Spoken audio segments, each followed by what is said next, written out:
Welcome, and thank you for tuning in. You're listening to the Beyond 50 radio program. I'm Daniel Davis. On the program today, we're going to be talking about a fascinating technology that can help people out there who are interested in having better sleep.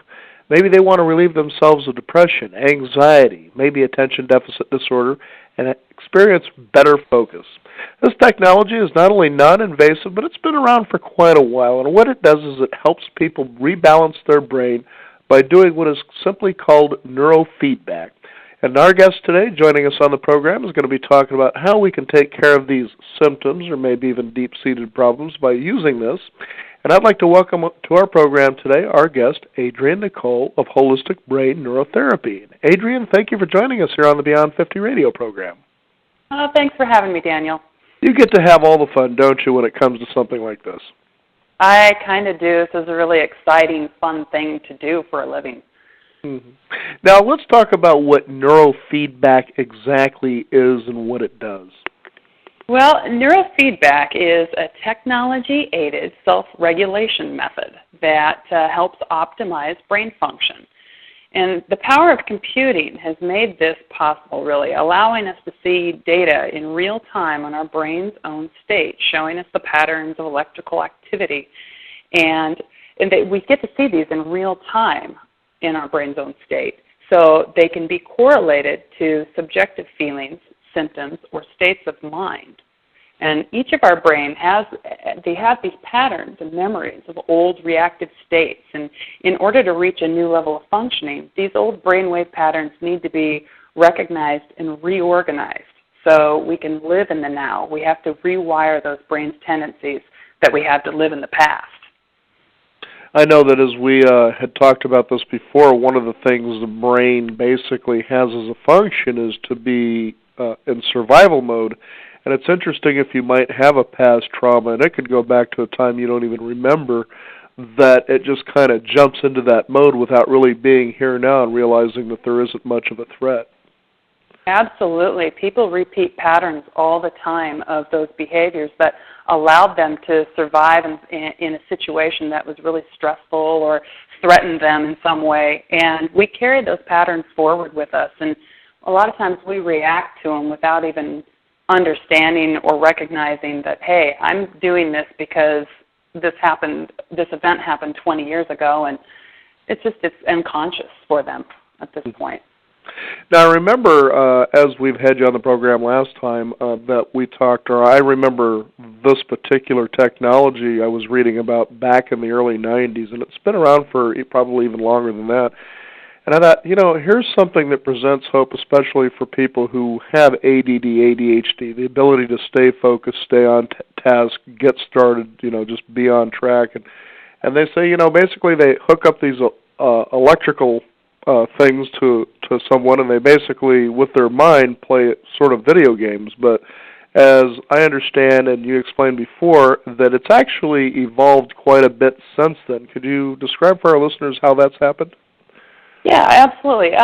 You're right. Neurofeedback has been around since the 60s and 70s, really. It was in a little bit more cruder format back then, but the power of computing, as I mentioned before, really allowed it to take on a greater level of intricacy, so to speak. And it's evolved from focusing on cause and effect, such as, well, you've got too little beta activity here and too much theta activity here, and that's why we got to hammer your frontal lobes with our feedback machine, and you're going to get a reward in terms of a sound or a light for meeting the criteria for this pre-selected target frequency that we say that your brain needs to meet.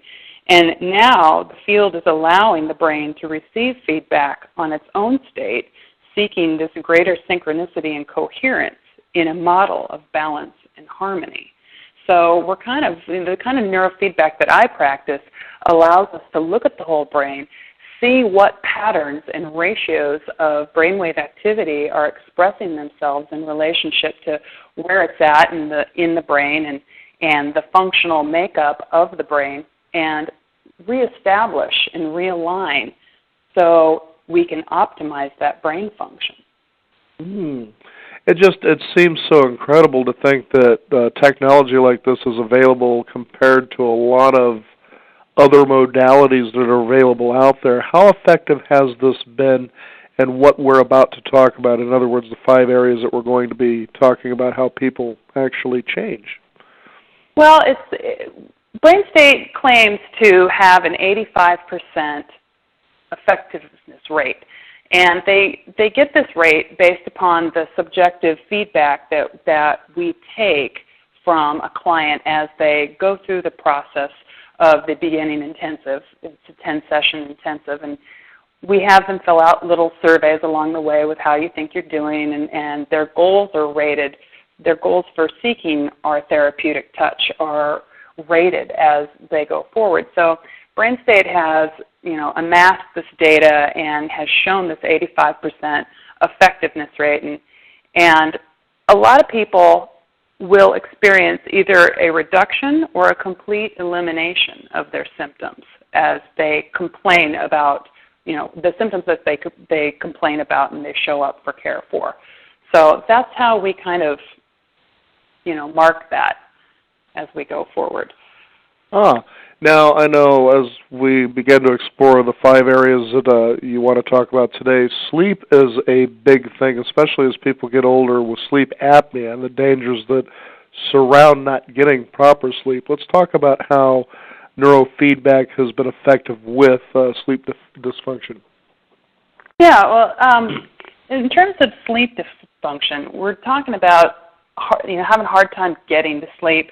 Maybe you're experiencing some middle-of-the-night waking episodes, or, maybe early morning waking that you just can't seem to, control, like it's 4 or 5 a.m. in the morning, whereas you'd rather sleep till 6:30 in the morning. So, we know that poor sleep affects brain function directly, and many of us know what it's like to go without sleep and how it can affect our mood and stress level. Sleeping problems are almost always indicated in mental disorders, including anxiety and depression, schizophrenia, Alzheimer's disease, and stroke. And these symptoms are strongly influenced by how much sleep a person gets. So one of the first things that we tend to see in sleep disorders is the mood regulation inability. You're tired, you're cranky, maybe you're snapping at coworkers or your spouse, and you're just mentally exhausted. And that kind of leads to even more anxiety. Cognitively, you know that you're having difficulties with attention or concentration, perhaps critical thinking. And then your internal functions start to be thrown off. Your endocrine system, those stress hormones are increasing. You have an increase in your resistance to insulin. Your immune system gets thrown off. There's even weight regulation problems as it relates to hormones that are normally expressed while you're sleeping. Leptin is the name of one of them, which tells your body that, hey, I'm full, I don't need any more food. But if you're not getting enough sleep, you're not making enough leptin.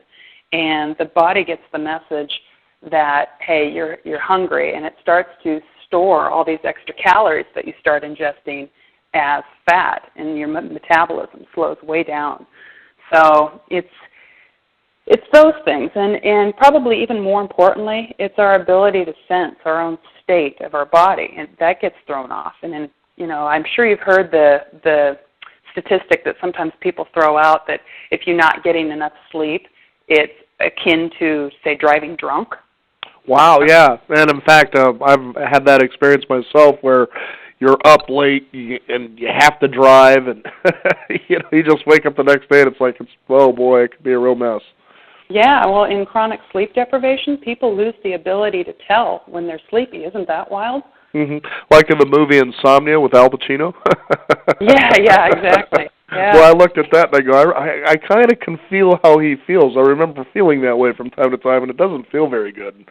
No, it doesn't. And so, you're talking about one dysregulation of a system, your sleep system, begets another in this downward, mutually reinforcing spiral. And when that happens, self-healing can't take place. Mm-hmm. It's really amazing to think, Adrienne, that losing sleep or not getting enough sleep can really cause so many things that can be very dangerous. Yeah, it really does. And it was funny. I was looking at some statistics, knowing that I was going to talk to you today about sleep. I was curious, and I said to myself last night, I'm like, I wonder what the average night of sleep is today. And so I started looking at these statistics from the National Sleep Poll Foundation, and I guess in 1910, people used to get 9 hours of sleep on average. And in 1975, that dropped to 7.5 hours a night. Guess what it is today? I'm guessing it's about 3. Yeah, that would be my first guess, too. It's actually 6.7, okay. which really isn't enough. But, 1 in 5 Americans get less than 6 hours of sleep a night. And that's just not enough to keep our body's clock, our circadian rhythm, which controls all the other functions that I mentioned earlier, the endocrine system, the immune system. It's just not enough to keep that in harmony with what we need to achieve homeostasis. Now, if you can, give our listeners an idea of someone you've worked with that had sleeping problems and what it took and how it possibly changed them. Well, I tend to see a lot of sleep problems in clients that present with complaints of ADD. Mm-hmm. And the funny thing about sleep is that if you're not getting enough of it, it can actually cause some of these symptoms that are correlated with ADD. So you're kind of asking yourself, well, does this person really have ADD, or is it a sleep imbalance issue? And one of the things that we start to see within a few days of starting a 10-session course of the type of neurofeedback that I offer is that sleep's coming quicker for these people. They stay asleep longer, and they report much better sleep quality. So that's a pretty neat thing, because the neurofeedback encourages the synchronicity of low-frequency waves that occur when sleep is induced. And when those waves are rising and falling in step with one another, sleep just tends to be more regulated, better regulated. Interesting. It's kind of interesting to think that sleep deprivation would have some other anomalies associated with it, such as ADD. Yeah. It also can lead to, like I mentioned earlier, anxiety. You're tired, you're cranky, you're snapping at people, and you're just mentally exhausted. So, a lot of these things that I'm talking about today, depression, ADD, anxiety, sleep, stress, you start to wonder, well, they're all different sides of the same coin sometimes. Mm-hmm. So they all have kind of tendrils that go out and relate to one another. Ah. Now, ADD, ADHD, there is a lot written, a lot talked about this, and, now this day and age it seems that even teachers seem to think that they can diagnose this condition. One sad story, in a way, for me anyway, as a young boy that I remember as I worked with his mother, he would come in and he'd kind of run around a little bit, and to me it was typical of what a little boy that age would be doing. And she was a single mom, so that could associate for the high energy as well. And these are just, assumptions or opinions I'm making. But then all of a sudden she started talking with other coworkers, and I'd overhear and I'd talk with her a little bit about how the teachers are saying that they believe that he's ADD, not settling down in class. And I'm thinking, well, that's kind of a big mistake there. Well, apparently this opinion of this teacher was so strong that they had this kid put on Ritalin. And I said, I don't mean to burst your bubble about this, but I don't believe your son's ADD, ADHD. And she says, well, how can you know that? And I said, well, because I've lived with it for years, and they're just things you kind of know. And I said, and besides, a teacher's not qualified to tell you or anybody else that their son or daughter is ADD, much less get you to the point that you're on a super strong drug like Ritalin, of all things, without a plan. And let's talk about this and how neurofeedback, for instance, has been able to help people with this condition. Well, as you mentioned, ADD, ADHD, it's problems with focus, attention, impulse control. Also, we've got concentration, forgetfulness, remembering what they just read, poor ability to plan, organize your thoughts, sequence, task completion, and any one of those things can be kind of exacerbated by, as I mentioned before, poor sleep, or maybe it's the classroom environment, or maybe that child just didn't get a good breakfast, and they're not in the habit of getting a good breakfast with enough protein in the morning. So, like you said, there's a bunch of different things that can kind of contribute to this. But what we tend to see in true ADD and true ADHD is a brain pattern that is correlated. It's a brain pattern where you have too many slow frequencies up in the frontal cortex of the brain. And if this pattern's allowed to persevere, we often see a long-term struggle with this to keep up. And this person often develops this core belief that they aren't bright enough, they aren't good enough. And their life choices start to reflect these self-beliefs. It tends to reinforce a negative or a disappointing pattern. And these adult clients, it leads to depression, angriness, disheartedness, and they have to clear this emotional baggage in addition to correcting the ADD. So when I get an adult client who has ADD, that's the profile that I tend to see that comes along with that. But the good news is that these conditions are correctable, so that changes in the behavior do occur. The person can let go of the self-disparaging beliefs that they have of failure or deficiency in any way, and they can get rid of the idea that they have a genetic weakness that makes them less than, because with the model of balance and harmony that I operate within, they're shown that there's a neurological reason for their complaints, and then they're empowered to take corrective action to make changes in their life. Mm-hmm. I know there's nothing worse than feeling that you're at a point where you're looking at the world and the world's looking back at you and you're saying, why doesn't the world get who I am? And what can I do about it? Yeah. So after neurofeedback, we often notice that a lot of times these clients are calmer. Their ability to express and articulate their thoughts increases in both the written and the spoken word. They have a clarity of cognition to them that allows that to occur.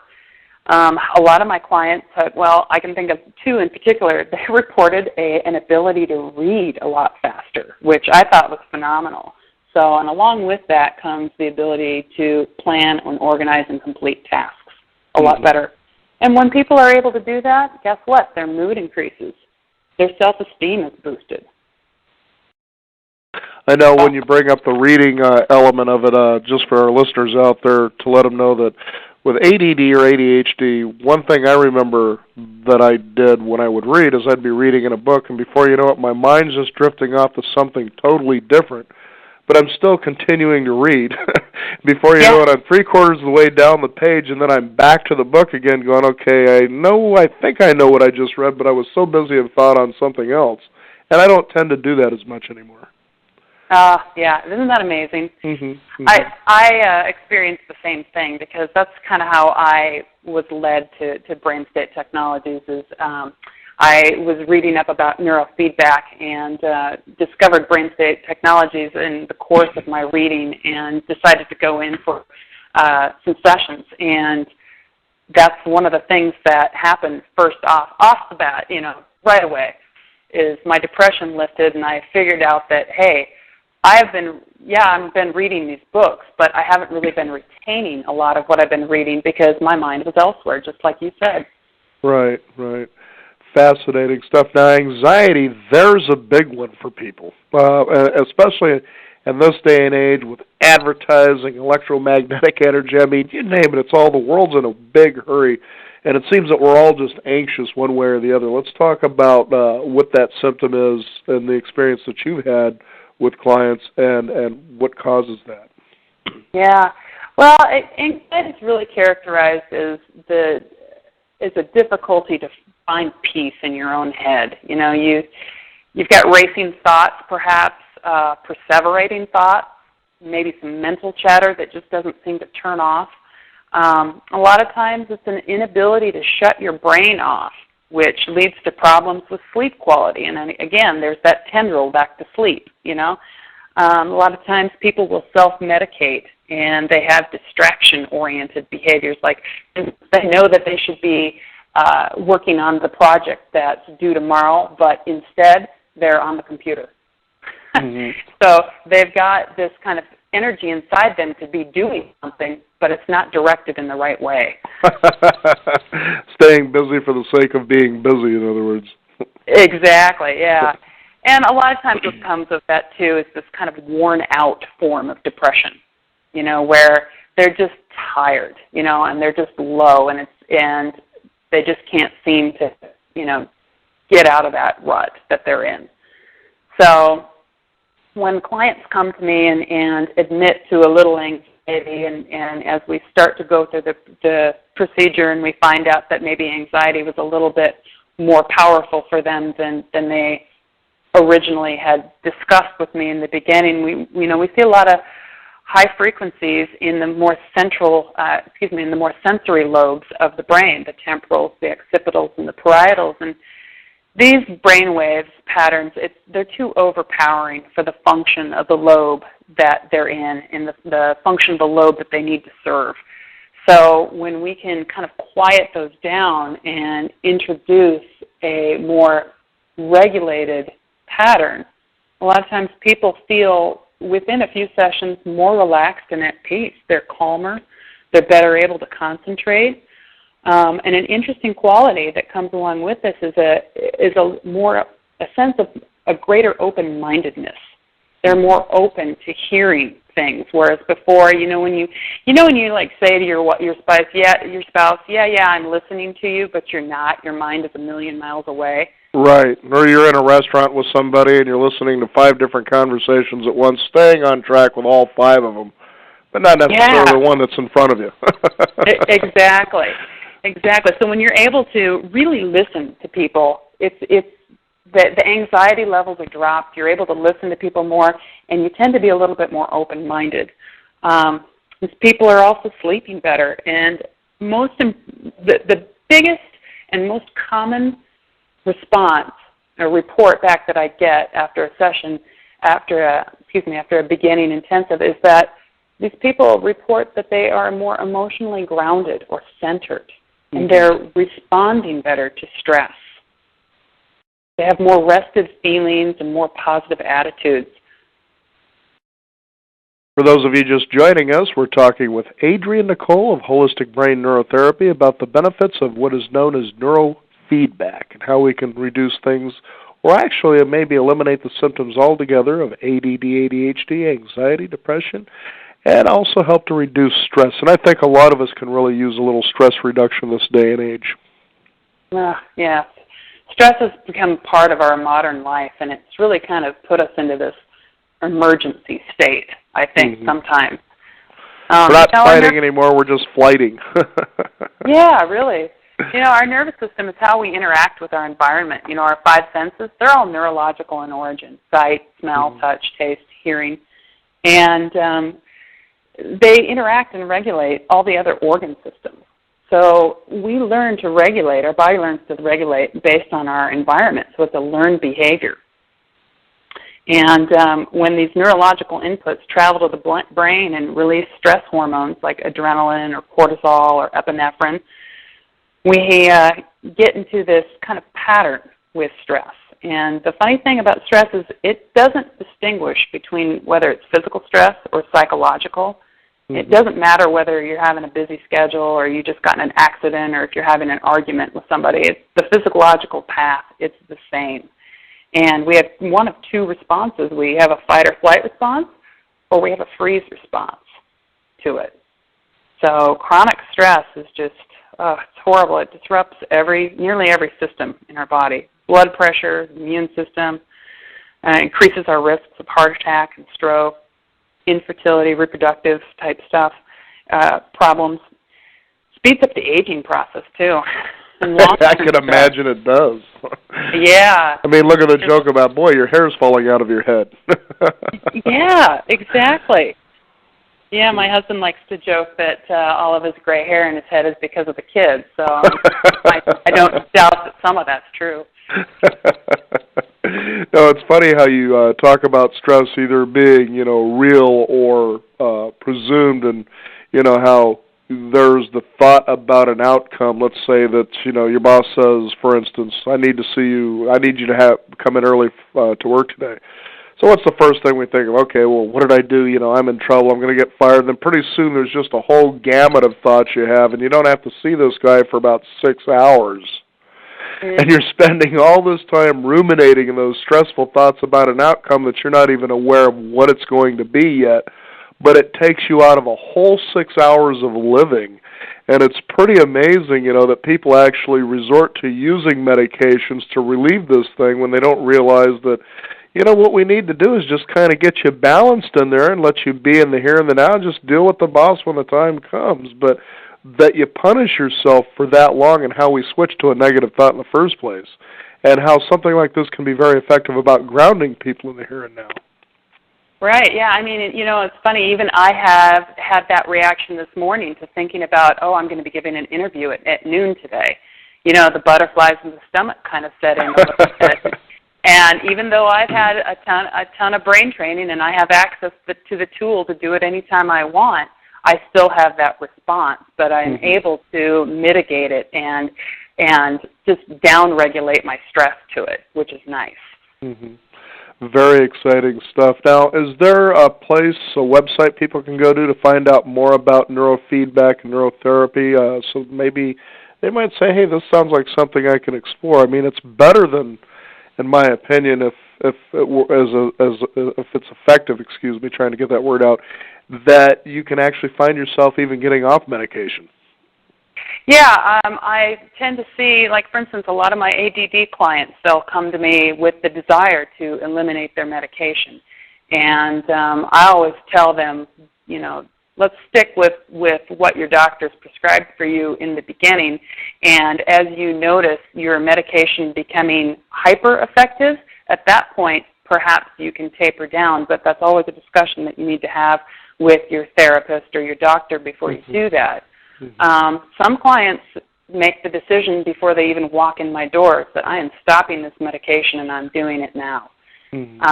So I recommend any changes during brain training because it's hard to tell for the client if the changes are due to the reduction or elimination of medication or are the changes due to the brain training.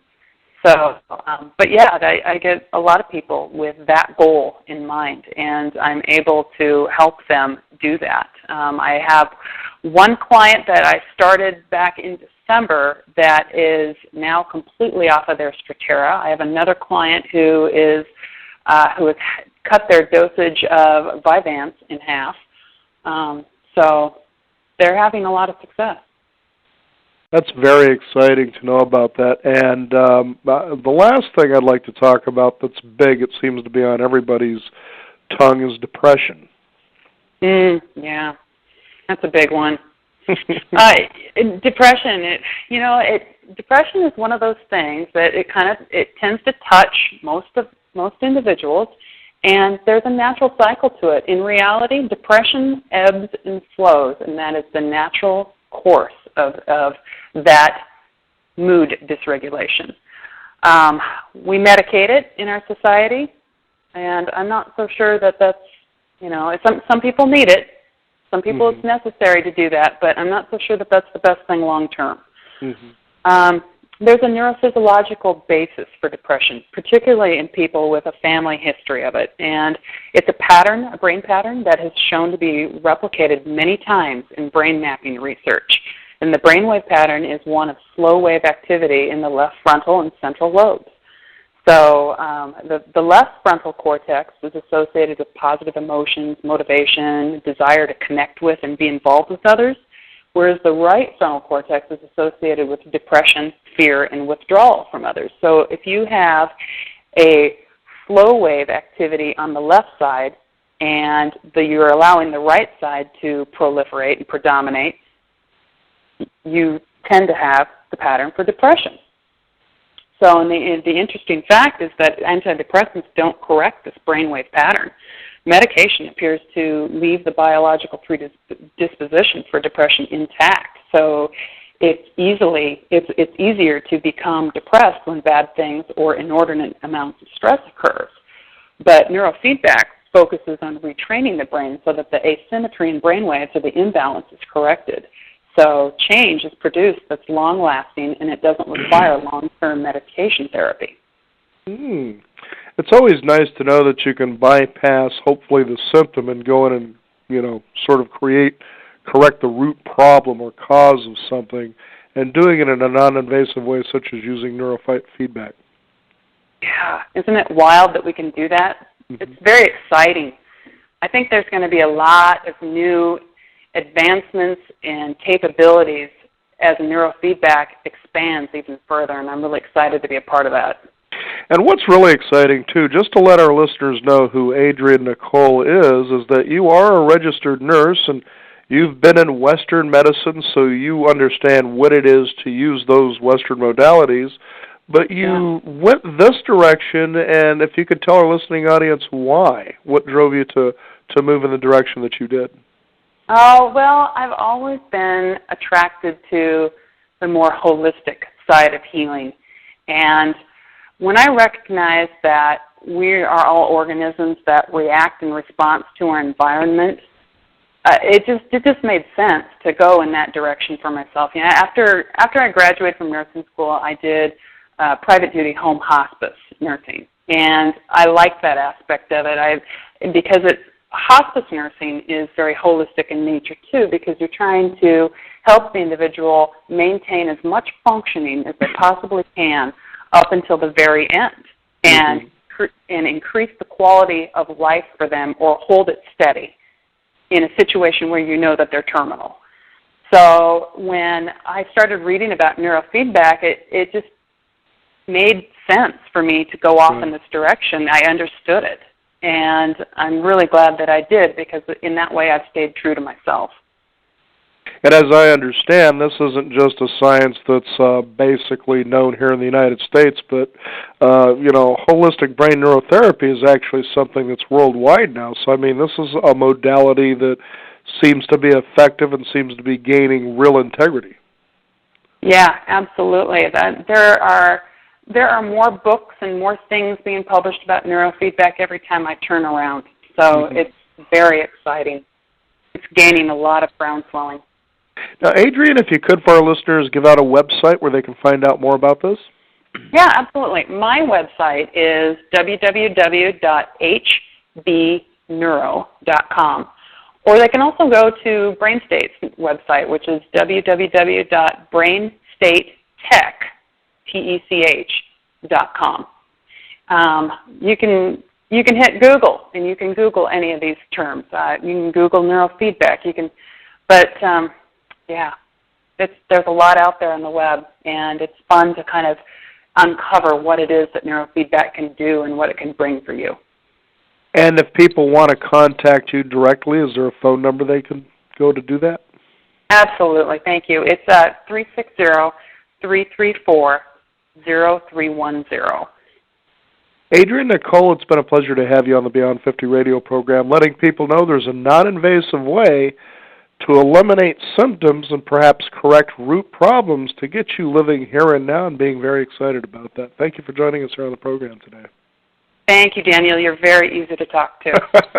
No more butterflies for you, right? No, not at all. Thank you again, Adrienne. All right. Have a great day. We also encourage you, the listeners, to visit us at our website at beyond50radio.com. Sign up for our free weekly e-newsletter. We'll have this information that we've been talking about with Adrienne Nicole, and I'll give that website out again. It's www.hbneuro.com. That's hbneuro.com, and also the contact phone number is 360-334-0310. That's 360-334-0310. Thank you for tuning in. This is the Beyond 50 radio program. I'm Daniel Davis, and remember, live your day past halfway.